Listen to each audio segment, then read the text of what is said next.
Jsme v zemi, ve které nemají domácí úkoly, známky a dokonce ani předměty. Alespoň to se o Finsku říká. Navštívili jsme zde několik škol, abychom zjistili, kterým legendám o zázračném vzdělávacím systému můžeme věřit. Jsem filmář, učitel na střední škole a zároveň účastník výcviku učitel naživo.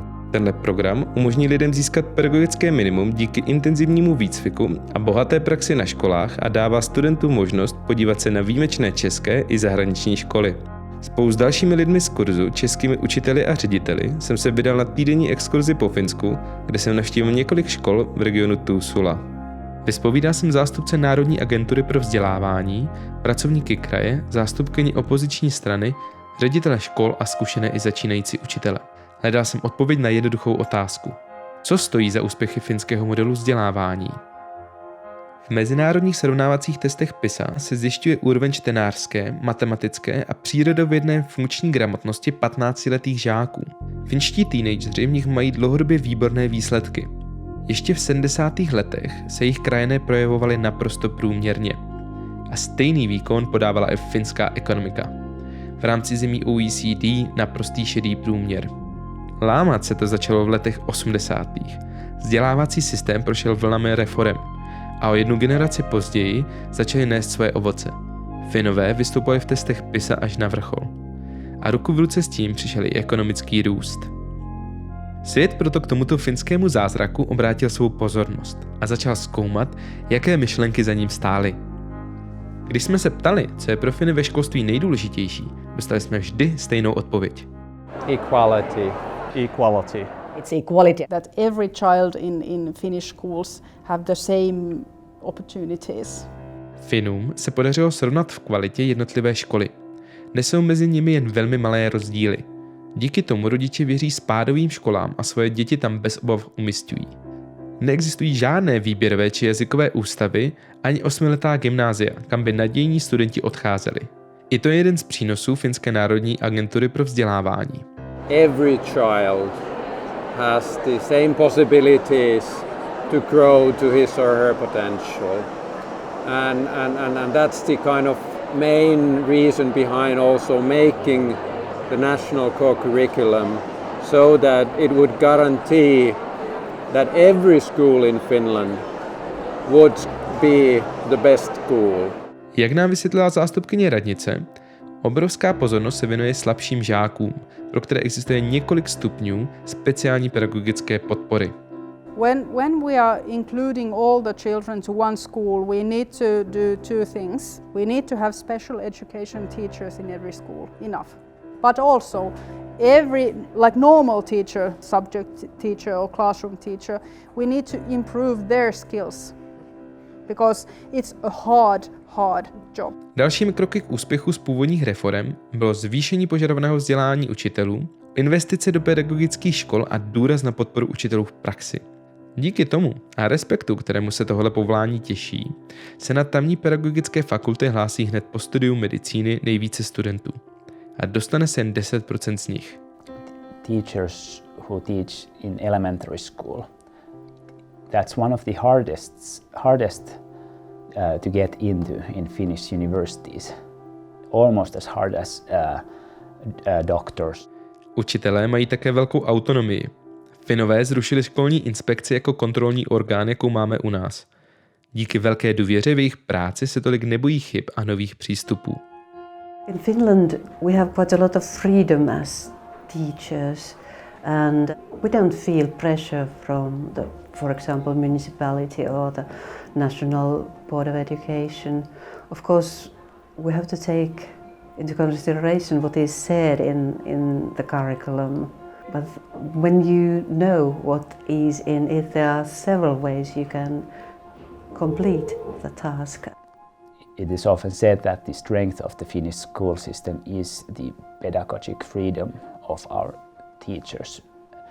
We have our goals and it's up to the teacher to decide how those goals are achieved. Státní nároky na učitele se neprosazují skrze kontrolu, ale díky spolupráci. Dobře to ilustruje systém zavádění novinek v národních vzdělávacích plánech, které se mění každých 10 let. When we first had the national core curriculum in our hands in the municipalities, then we started to work, and the work was about 2 years long. And we integrated all of our principals and about 50 of our teachers to that process. Local curriculum is all about making our teachers, making our pupils, making the principals, making the parents to understand what's the new way of learning, what do we believe in, why do we believe in it. We need to go to schools and tell it. It's important that the administration goes to schools because the trust is built that way. When we are preparing the national core curriculum, we try to involve as large a group of teachers, principal, education providers as possible, so that it's actually they who are making those kind of decisions about the core curriculum, which makes it much more easier than to implement it, because they have already been kind of involved on the preparatory phase. Smysl reforem vynikne zejména v porovnání s českým prostředím. Jedna z účastnic exkurze, ředitelka na základní škole, to shrnula jednoduše. V tom systému vnímám tady ve Finsku velikou podporu napříč, podporu učitelů, podporu ředitelů, podporu vzájemnou všech těch aktérů a ta u nás teda opravdu vidět není. U nás je vidět konkurence, u nás je vidět strach z chyby, strach z toho, že někdo uvidí, že se mi něco nedaří. A tady jsem mockrát viděla, že učiteli se něco nepodařilo a když mu se dělá zahraniční exkurze ve třídě, tak ho to nijak nevykolejilo a lidi veřejně říkají, že se jim něco nedaří a žádají o pomoc nadřízeného. Finští učitelé jsou také placeni za to, aby se 3 hodiny týdně spolu potkávali a řešili problémy nebo plánovali společnou výuku. I think that when teachers get together and ponder what has happened, what will happen, how have you done this and how I have done this, and it's the most important time of the day. It ensures that there's pedagogical development going on, new ideas are being born when people interact. O tom si naši učitelé mohou leda nechat zdát.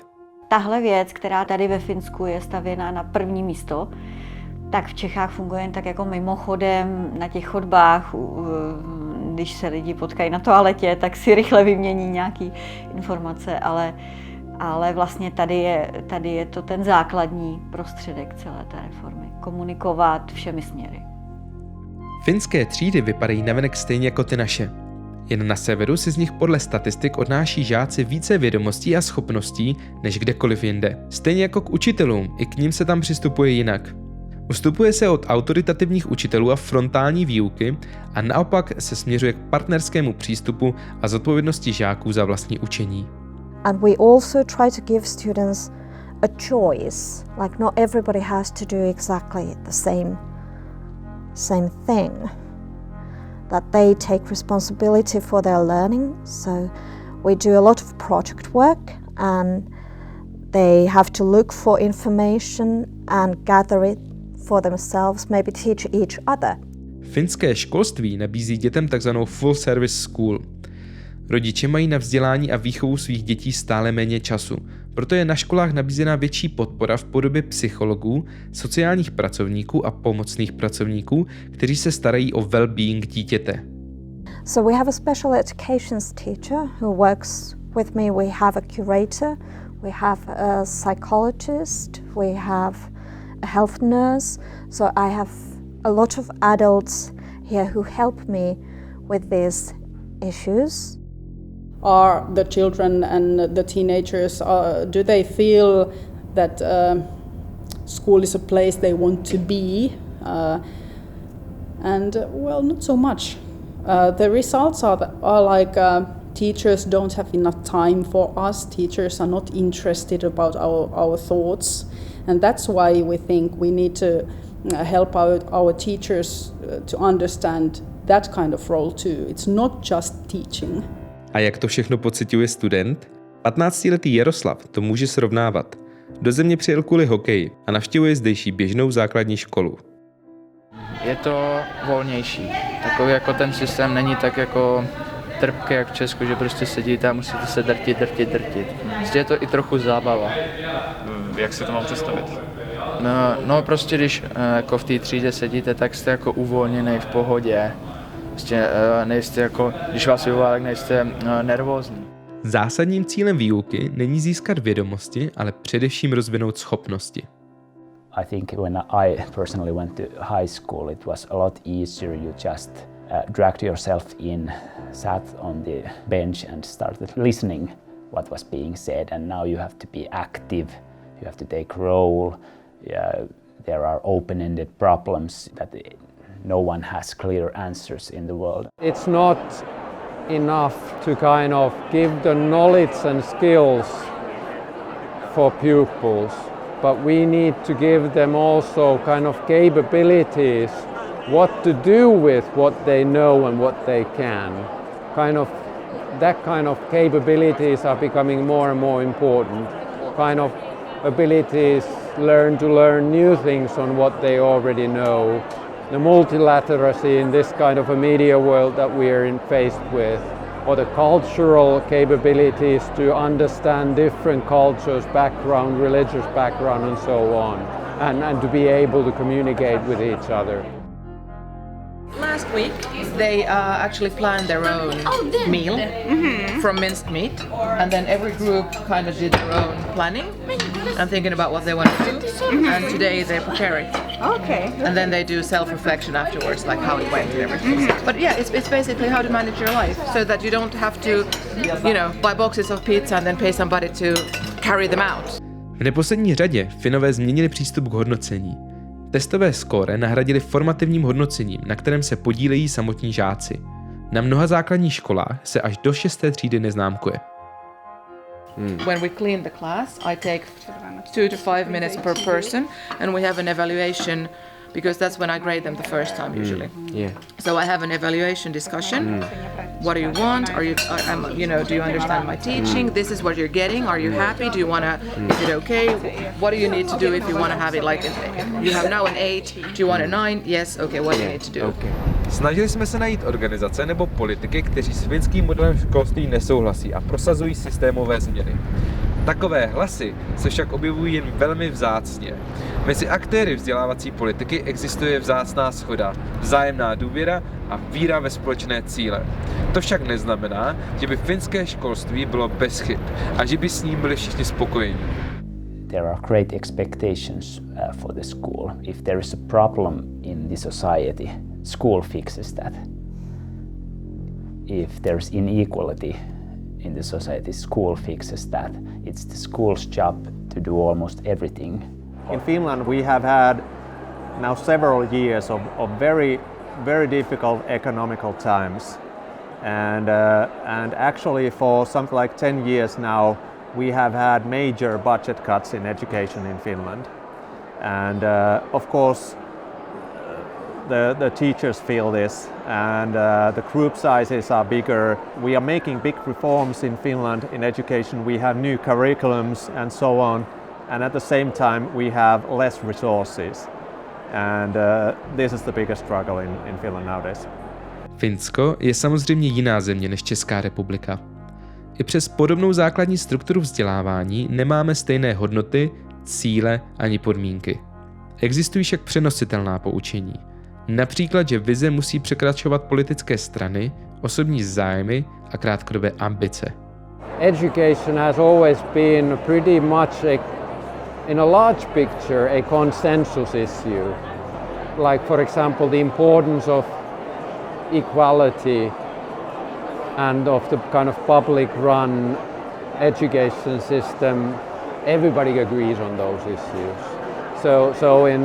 You don't have to go further than to Sweden, that there are very kind of strong confrontations in education policy, and we don't see that in Finland. It's very important to recognize that Finland was a poor agricultural country, unlike, for instance, the other Nordic countries right after the Second World War. So we weren't at all comparable to Sweden or Norway. And what happened in Finland in 60s was really an active, hugely politically debated decision to invest on the good education for all. So the analysis was that no one should be left behind because we are so few, so we need everyone's contribution. There was a very sort of hot debate in the parliament. It lasted for several years, but as a result we developed a comprehensive school model that is equal for all, good quality education for all in the whole country. Při tvorbě vzdělávací strategie se tamní politici neřídí dojmy, nevede je populismus. Raději spolehají na odbornou analýzu a sběr dat. Ani opoziční politička se v našem rozhovoru nechtěla k ničemu kriticky vyjádřit bez podkladů. But most important I can hear is that as we base our education system on research, I'm not going to give strong views or opinions on the curriculum before we get analysis on that. And we have a governmental agents that will do that, and we will start as of this year getting now from different subjects and from the overall implementation first analysis, and that will be then the time to look at whether there are some elements that need to be changed or whether there is something that needs to be enhanced and so on. Pokud bychom se chtěli finskému zázraku přiblížit, není tedy třeba rušit předměty a známkování nebo zakazovat domácí úkoly. Za úspěšným finským modelem nestojí jedna spásná myšlenka, jeden nápad. Jde o celou řadu drobných změn směřujících k jednomu cíli. Pokud bychom se chtěli inspirovat, možná by stačilo zlepšit podporu učitelů, zajistit obousměrnou komunikaci mezi všemi aktéry a jasně si říct, co od vzdělávacího systému chceme. So my two messages are: Finland started as a poor country and made that investment, and that has been analytical to our economic growth, and teachers really matter. So if you want to develop your education system, you can't do it only by focusing on a curriculum or textbooks. Unless you invest on your teachers, you are most likely not to succeed. And we have lots of research data on that.